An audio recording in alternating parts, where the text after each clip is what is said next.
여러분, 안녕하세요. 감동 느낌입니다. 저는 오늘 여러분께 정말 믿기 어려운 이야기를 하나 들려드리려고 합니다. 2025년 6월 중동 하늘에서 벌어진 일인데요. 이스라엘과 이란이 미사일을 주고받는 전쟁터에서 갑자기 한국의 이름이 전 세계 검색어 1위에 올랐습니다. 바로 우리나라가 만든 천궁2 미사일 때문이었죠. 70년 전 폐허에서 시작된 나라가 어떻게 세계 최강국들의 하늘을 지키게 되었을까요? 오늘 이 영상이 끝날 때쯤이면 여러분도 가슴이 뜨거워질 겁니다. 그럼 시작하기 전에 구독과 좋아요 버튼 먼저 눌러주시고 알림 설정까지 해주시면 더욱 감사하겠습니다. 자, 그럼 지금부터 시작해보겠습니다. 저는 그날 밤을 절대 잊을 수 없습니다. 2025년 6월 22일 새벽 1시 37분, 테헤란 남서부 여러 기지에서 동시에 점화된 DF-15와 파테흐 계열 탄도미사일들이 페르시아만을 가로질러 이스라엘로 향했거든요. 그 장면을 실시간으로 목격했을 때 저는 온몸에 소름이 돋았습니다. 9분 후 이스라엘의 아이언돔과 데이비드 슬링, 그리고 PAC-3가 연달아 격발되면서 텔아비브 상공이 마치 유성우처럼 번쩍였어요. 밤하늘에 그려진 궤적들이 마치 별똥별처럼 떨어지는 모습을 보면서 저는 1950년 6월 25일 새벽을 떠올렸습니다. 우리 할아버지, 할머니들이 겪었던 그 공포스러운 새벽과 너무나 닮아 있었거든요. 이미 열흘째 이어진 12일 전쟁에서 이스라엘은 28명의 소중한 목숨을 잃었고 이란은 원전과 방공기지 파괴로 627명의 사망자를 기록했습니다. 하지만 전쟁의 출구는 전혀 보이지 않았어요. 오히려 더욱 격렬해져만 갔죠. 그런데 여기서 진짜 문제가 드러났습니다.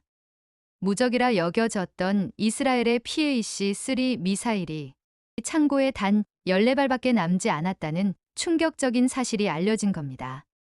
미국 의회가 민간 피해를 이유로 중동행 추가 탄약 지원을 동결했거든요. 하루에도 수십 발씩 소모되는 상황에서 14발은 고작 하루도 버틸 수 없는 양이었어요.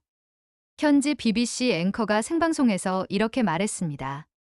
화살통이 비면 아무리 훌륭한 방패도 무용지물입니다. 순간 전 세계가 충격에 빠졌어요. 그동안 중동의 평화를 지켜왔던 무적의 방공망이 하루아침에 종이호랑이가 되어버린 순간이었거든요. 바로 그때 걸프 국가들의 왕궁에서는 급하게 플랜 B를 찾기 시작했습니다. 구글과 빙, 각종 검색 엔진에서 가장 많이 검색된 키워드가 바로 대체 방공 시스템이었어요. 그리고 검색 결과 맨 위에 떠오른 이름이 있었습니다. 바로 대한민국의 천궁2. 70년 전 전쟁으로 폐허가 된 나라에서 만든 미사일이 중동의 마지막 희망이 된 놀라운 순간이었죠. 6월 24일, 저는 극비리에 진행된 아부다비 왕궁 지하 벙커 회의 내용을 입수할 수 있었습니다. 걸프협력회의 긴급 안보회담이었는데 사우디아라비아, UAE, 카타르, 쿠웨이트, 바레인, 오만 국방장관들이 한자리에 모인 역사적인 회의였어요. 사우디 국방장관 칼리드 빈 살만 왕자가 회의를 시작하며 이렇게 말했습니다. 이란이 이스라엘을 공격한 것은 시작에 불과합니다. 다음 타겟은 분명히 우리가 될 겁니다.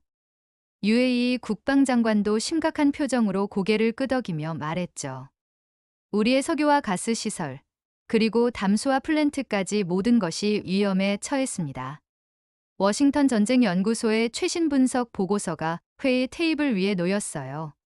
보고서에는 충격적인 내용이 적혀 있었습니다. 이란 혁명수비대는 걸프 지역 에너지, 인프라에 대한 대규모 공격을 위해 최대 1000발의 미사일을 동시 발사하는 시나리오를 검토하고 있다. 상상해 보세요. 1000발의 미사일이 한꺼번에 날아오는 지옥 같은 상황을 말입니다. 문제는 이들을 막을 대응 수단이었어요. 러시아의 S-400은 우크라이나 전쟁과 서방 제재로 인한 부품 부족으로 신규 공급이 완전히 막혔고 중국의 HQ-9은 지난해 예멘 지역 실전 테스트에서 명중률이 48%밖에 나오지 않았거든요. 절반도 안 되는 성공률로는 도저히 믿고 맡길 수가 없었죠. 각국 참모들이 준비해온 체크리스트를 하나씩 검토했습니다.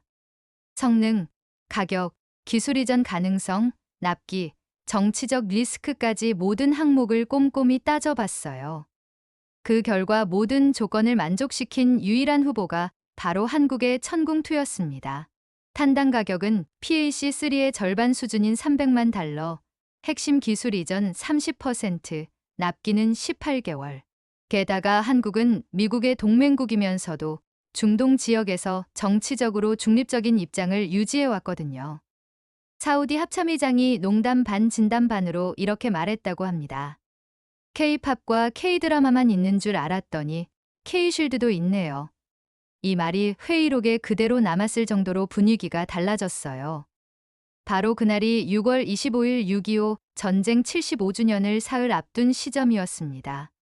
한반도 전쟁의 폐허에서 시작된 생존의 기술이 75년 후 사막 한복판으로 소환되는 기가 막힌 역사의 아이러니였죠. 3월 3일 서울 국방부 청사 12층 회의실. 저는 한국 방산 역사상 가장 큰 계약이 체결되는 순간을 목격했습니다. 32억 달러 규모의 사우디 천궁2 10포대 패키지 계약이었어요. 이 금액이 얼마나 큰지 실감이 안 나시죠? 1960년대 베트남 파병으로 우리나라가 벌어들인 외화가 865만 달러였습니다. 1970년대 중동 건설 붐으로 번 돈이 100억 달러였어요. 이번 한 번의 계약이 그 둘을 합친 것보다 훨씬 큰 돈이었습니다. 계약서에 사인이 떨어지는 순간 한화시스템 회장이 이렇게 말했어요. 이것은 단순한 무기 수출이 아닙니다. 대한민국의 기술력이 세계 무대에서 인정받는 역사적인 순간입니다. 정말 가슴이 벅차올랐어요. 5월 13일 UAE 아부다비에서 열린 IDX 2025 국제방산전시회에서 더욱 놀라운 일이 벌어졌습니다. UAE가 천궁2 실물을 전 세계에 최초로 공개한 거예요. 사막 한복판에서 천궁2가 발사되는 순간 푸른 꼬리 연소가 하늘을 가르며 올라가는 장면이 전 세계로 생중계됐습니다. 그 영상이 공개되자마자 소셜미디어에서 폭발적인 반응이 일어났어요. 24시간 만에 조회수 2천만을 돌파했고 트위터와 인스타그램에서 K쉴드 해시태그가 글로벌 트렌드 1위를 차지했습니다. 전 세계 사람들이 코리안 미사일, K-디펜스라며 놀라워했어요. CNN의 군사 전문가 존 커비가 이렇게 평가했습니다. 한국의 천궁2는 현재 세계에서 가장 비용 효율적인 중거리 방공 시스템 중 하나입니다. 미국의 PAC3와 비교해도 성능은 비슷하면서 가격은 절반 수준이죠. 저는 이 순간을 보면서 우리 대한민국의 놀라운 여정을 되돌아봤습니다. 1970년 포항제철 고로에서 첫 쇳물이 나온 순간, 1980년대 휴전선에 설치된 최첨단 레이더 기술, 1990년대 반도체 강국으로 도약한 순간, 2000년대 스마트폰 혁명을 이끈 기술력. 이 모든 것들이 하나의 거대한 강물처럼 흘러와 천궁2라는 결실을 맺은 거였어요. 6.25 전쟁의 폐허 속에서 맨손으로 시작해서 반세기 만에 세계 7위 방산강국이 된 과정. 이것이야말로 진짜 한강의 기적이라고 저는 확신합니다. 불굴의 의지와 끊임없는 도전 정신이 만들어낸 21세기 기적이었죠. 6월 2일 밤 9시 사우디아라비아 동부 담맘의 아람코 정유단지에서 갑자기 사이렌이 울려 퍼졌습니다. 예멘의 후티 반군이 3인륙 자폭 드론 36기와 개량 스커드 미사일 12기를 동시에 기습 발사한 거예요. 총 48발의 공격이 세계 최대 석유 정제 시설을 향해 날아오고 있었습니다. 그때 배치한 지 겨우 15일 된 천궁2 포대가 움직였어요. 레이더가 적 미사일을 포착하자 자동으로 K블레이드 모드로 전환됐습니다. 한국 기술자들이 사우디 현지 상황에 맞춰 특별히 개발한 사막형 운용 모드였거든요. 첫 번째 요격탄이 발사된 순간부터 저는 눈을 뗄 수 없었어요. 80초라는 짧은 시간 안에 4발을 연속으로 발사했는데 열화상 카메라에는 하늘에 마치 K 모양처럼 격폭이 그려졌습니다. 마치 하늘에 태극기를 그리는 것 같았어요. 현장 지휘관이 무전으로 실황을 중계했습니다. 첫 번째 타겟 무력화 완료, 두 번째 타겟 무력화 완료. 48발 중 44발을 완벽하게 요격했고 나머지 4발은 연료가 떨어져 바다에 추락했어요. 아람코 정유시설의 피해는 완전히 제로였습니다. 작전이 끝나자 아람코 CEO가 직접 천궁 E2 포대를 찾아와서 한국 기술자들과 악수를 나눴어요. 그가 이렇게 말했습니다. 여러분이 지켜주신 것은 단순한 석유 시설이 아닙니다. 전 세계 경제의 심장을 지켜주신 겁니다. 현지 언론들이 앞다투어 보도했어요. 사우디 국영방송 알아라비아는 기름보다 귀한 방패가 아람코를 구했다고 헤드라인을 뽑았고, 알자지라는 한국 기술이 중동의 심장을 지켰다고 보도했습니다. 현장 영상이 유튜브에 올라오자 30분 만에 500만 조회를 기록했어요. 댓글창에는 온통 태극기 이모지와 함께 대한민국 파이팅, 한국이 석유를 지켰다, K디펜스 최고하는 댓글들로 도배됐습니다. 저는 이 장면을 보면서 정말 눈물이 났습니다. 70년 전 미군이 나눠주는 초콜릿과 껌에 의존하며 울던 우리나라가 이제는 지구 반대편 사막에서 세계 경제의 심장을 지키고 있잖아요. 완전한 역전의 드라마였어요. 아람코 정유공장에서 일하는 한 파키스탄 노동자가 인터뷰에서 이렇게 말했습니다. 한국 기술이 제 가족을 지켜줬어요. 정말 고맙습니다. 이 말을 들으면서 저는 우리나라가 정말 자랑스러웠습니다. 한편 이라크는 완전히 다른 선택을 했습니다. 2024년 말 이라크 정부는 심각한 재정 압박과 중국의 공격적인 저가 마케팅에 밀려 중국제 HQ9 방공 시스템을 도입했어요. 천궁2보다 가격이 거의 절반이나 저렴했거든요. 어차피 미사일은 다 비슷하지 않겠나라는 안일한 생각이었죠. 하지만 6월 10일 현실은 너무나 냉혹했습니다. 이란 지원을 받는 이라크 네시아파 민병대가 바그다드 중심가를 향해 파테흐 110 단거리 탄도미사일 12발을 발사했어요. 바그다드 외곽에 배치된 HQ9 시스템이 즉시 대응에 나섰지만 결과는 참담했습니다. 12발 중 단 한 발도 요격하지 못했어요. 미사일들이 바그다드 도심의 주요 송유관과 정유시설을 직격했습니다. 거대한 화염이 치솟으면서 도심 전체가 검은 연기로 뒤덮였어요. 국제유가는 순간적으로 $204까지 치솟았습니다. 평소보다 3배나 오른 가격이었죠. 비공식 분석 보고서에 따르면 HQ9의 실전 명중률은 겨우 41%에 불과했어요. 훈련장에서는 70% 이상의 성공률을 보였지만 실전에서는 절반도 안 되는 처참한 결과였습니다. 그 대가는 고스란히 무고한 시민들이 치러야 했어요. 송유관 폭발로 인한 화재로 127명이 목숨을 잃었고 수백 명이 다쳤습니다. 이라크 국방차관 알리 하심이 기자회견에서 오열하며 말했습니다. 싸구려 방패는 우리를 2번 울게 만들었습니다. 돈을 아낀다고 싼 걸 사면서 한 번, 가족들을 잃으면서 또 한 번. 이 영상이 소셜미디어로 퍼지면서 치프실드라는 해시태그가 3억 뷰를 기록했어요. CNN이 긴급 특집으로 값싼 방공 시스템의 함정을 방송했고 BBC는 방어는 생명을 다루는 일이라는 제목의 심층 분석을 내보냈습니다. 전 세계가 이라크의 참담한 현실을 목격했어요. 이틀 후인 6월 12일, 이라크 정부는 급하게 서울에 특사를 보냈습니다.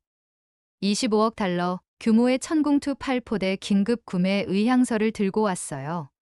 다음 공격이 있기 전에 반드시 납품해달라는 절박한 요청과 함께 말이죠. 이라크 특사가 한국 국방부 장관에게 이렇게 말했다고 합니다.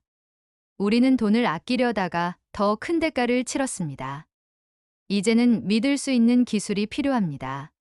저는 이 말을 들으면서 1970년대 중동 모래바람 속에서 땀 흘렸던 우리 아버지 세대가 떠올랐어요. 이제 그 후손들이 기술과 지혜로 사막의 하늘을 덮고 있는 거였습니다. 사우디아라비아 동부 루브아랄리 사막, 세계에서 가장 큰 연속된 모래 사막 한복판에 설치된 임시 지휘소에서 빈살만 왕세자가 특별한 요구사항을 제시했습니다. 한국의 천궁2가 훌륭한 성능을 보여줬지만 우리 땅은 한국보다 20배나 큽니다. 발사대 간격을 기존 5km에서 20km로 늘려서 더 넓은 지역을 커버할 수 있도록 해주세요. 이는 기존 설계 개념을 완전히 뒤바꾸는 도전이었어요. 발사대 간거리가 4배로 늘어나면 통신 지연, 신호 감쇄, 레이더 커버리지 공백 등 수많은 기술적 문제들이 발생하거든요. 일반적인 방공 시스템으로는 불가능한 요구사항이었습니다. 하지만 한국기술진은 포기하지 않았어요. 한화시스템과 LI진엑스원 엔지니어들이 사막 한복판 컨테이너 안에서 72시간 동안 불철주야 작업에 매달렸습니다. 섭씨 46도를 오르내리는 극한의 사막 기후 속에서 통신중계 안테나, 증폭 기술과 차세대 신호 암호화 알고리즘을 완전히 재작성해야 했거든요. 둘째 날 밤, 모래폭풍이 몰아치면서 노트북 냉각팬이 연달아 고장났어요. 정교한 시뮬레이션 작업이 중단될 위기에 처했죠. 그때 현장 기술자들이 기가 막힌 아이디어를 냈어요. 군용 무전기에서 냉각팬을 분해해서 노트북에 연결하는 급조 공냉 시스템을 만든 거예요. 김정호 수석 엔지니어가 당시 상황을 이렇게 회상했습니다. 포기하고 싶은 순간이 수없이 많았어요. 하지만 70년 전 우리 선조들이 맨손으로 나라를 일으켜 세웠는데 우리가 이 정도 어려움을 못 이겨낼 리 없다고 생각했죠. 3일째 새벽 5시 붉은 태양이 사막 지평선 위로 떠오르는 장관 속에서 역사적인 순간이 찾아왔습니다. 20km 간격으로 배치된 4기의 천궁2 발사대가 수평선을 따라 일렬로 늘어서 있었어요. 케이블레이드 2.0 시험 사격이 시작됐습니다. 첫 번째 발사대에서 표적을 포착하자 20km 떨어진 4번째 발사대에서 즉시 요격탄이 발사됐어요. 레이더 신호 전달부터 미사일 발사까지 단 3.7초. 기존 시스템보다 오히려 더 빨라진 반응 속도였습니다. 방어 반경이 기존 75km에서 300km로 확장되면서 커버리지가 무려 4배나 늘어났어요. 무엇보다 놀라운 것은 개발비 전액을 수입국에서 부담했다는 점이었습니다. 한국군 KAMD는 이 혁신적인 소프트웨어를 그대로 이식받으면서 공짜로 시스템 업그레이드를 받은 셈이었죠. 현장에 있던 박민수 기술총괄이 역사에 남을 명언을 남겼어요. 우리가 지키는 땅은 한반도 10만 제곱킬로미터에 불과하지만 우리의 기술이 지키는 하늘은 지구 끝까지 이어집니다. 이 한마디는 곧밈이 되어 전 세계로 퍼져나갔습니다. 6월 27일 새벽 4시 30분, 이란 혁명수비대가 코드명 보복의 화살 2 작전을 감행했습니다. 이번에는 단순한 보복이 아니라 걸프 지역 전체의 에너지 인프라를 마비시키려는 전면적인 공격이었어요. 사우디아라비아, UAE, 카타르의 핵심 에너지 허브를 향해 120발의 중거리 탄도미사일과 순항미사일을 동시에 발사했습니다. 하지만 이번에는 상황이 완전히 달랐어요. 사막 전역에 거미줄처럼 딸린 K방공망이 즉시 가동됐거든요. 리야드 통합방공센터의 대형 스크린에는 녹색 K인터셉트 아이콘들이 쉴 새 없이 깜빡이기 시작했습니다. 첫 번째 요격이 시작된 순간부터 전 세계가 숨을 죽이고 지켜봤어요. 사우디 정부가 전격적으로 실시간 레이더 화면을 90초간 전 세계에 공개한 거였습니다. CNN, BBC, 알자지라 등 주요 방송사들이 동시에 생중계를 시작했어요. 화면 속에서 벌어진 광경은 정말 압도적이었습니다. 이란에서 날아온 120발의 미사일 중 112발이 완벽하게 요격됐고 나머지 8발 중 7발은 비행 중에 연료 부족으로 자폭했어요. 단 한 발만이 카타르 외곽 사막지대에 떨어졌는데 다행히 무인 지역이라 피해는 전혀 없었습니다. 90초라는 짧은 시간 동안 벌어진 이 장면이 전 세계 경제에 미친 영향은 엄청났어요. 공격 발표 직후 치솟기 시작했던 유가 선물이 요격 성공 소식과 함께 급격히 하락했습니다. 브렌트유 기준으로 배럴당 183달러까지 올랐던 가격이 2시간 만에 121달러로 떨어졌어요. 뉴욕 증시가 개장하자마자 다우지수가 850포인트 급등했고 도쿄와 런던 증시도 동반 상승했습니다. CNBC의 짐 크레이머 앵커가 생방송에서 흥분하며 외쳤어요. 오늘 전 세계 경제를 구한 것은 한국의 기술입니다. K디펜스가 글로벌 경제 대공황을 막아냈습니다. 서울 광화문 전광판에는 세계가 목격한 K방패라는 헤드라인이 떠올랐고 종로와 명동 거리에서는 자발적인 응원 집회가 열렸어요. 특히 6.25 75주년 기념식 리허설을 하던 참전용사들이 이 소식을 듣고 눈시울을 붉혔습니다. 91세의 김영수 할아버지가 떨리는 목소리로 말씀하셨어요. 우리 때는 총과 피로 나라를 지켰는데 이제는 우리 후손들이 기술과 지혜로 세계를 지키는구나. 정말 자랑스럽다. JP모건의 아시아 담당 수석 애널리스트는 긴급 보고서를 통해 한국의 방산 기술이 글로벌 지정학적 균형의 게임 체인저가 되었다고 평가했습니다. 골드만삭스도 K디펜스는 21세기 새로운 평화 유지 메커니즘이라고 분석했어요. 이 순간이야말로 진정한 역사적 반전이었습니다. 70년 전 총과 대포로 싸우던 나라가 이제는 첨단 기술로 전 세계의 평화를 지키는 나라가 된 거였어요. 더 이상 도움을 받는 나라가 아니라 도움을 주는 나라, 세계의 평화를 책임지는 나라가 된 겁니다. 중동전쟁이 한국의 천궁투 승리로 마무리된 직후 전 세계에서 놀라운 일들이 연쇄적으로 벌어지기 시작했습니다. 7월 3일 폴란드와 루마니아가 K방공 컨소시엄 참여를 동시에 공식 발표했어요. 우크라이나 전쟁을 통해 러시아 미사일의 공포를 뼈저리게 체험한 유럽 국가들이 마침내 한국 기술에 손을 내민 겁니다. 폴란드 국방장관 마리우시 부와스차크가 바르샤바에서 열린 기자회견에서 이렇게 말했습니다. 우리는 신뢰할 만하면서도 경제적으로 감당 가능한 방공 시스템을 찾고 있었습니다. 중동에서 입증된 한국의 천궁2가 바로 그 답이었습니다. 독일과 프랑스도 한국산 방공 시스템 도입을 적극 검토하기 시작했어요. 특히 독일은 자국의 IRIS-T 시스템과 한국의 천궁2를 결합한 하이브리드 방공망 구축을 제안했습니다. 유럽의 방산 당국들이 한국 기술과의 협력을 원하는 시대가 온 거였죠. 런던 국제전략연구소는 충격적인 전망을 내놨어요. 천궁2는 현재 미국의 PAC-3, 러시아의 S-400과 함께 세계 3대 방공 시스템으로 자리 잡았으며 2030년까지 한국의 방산 수출액이 500억 달러를 돌파할 것이라고 예측했습니다.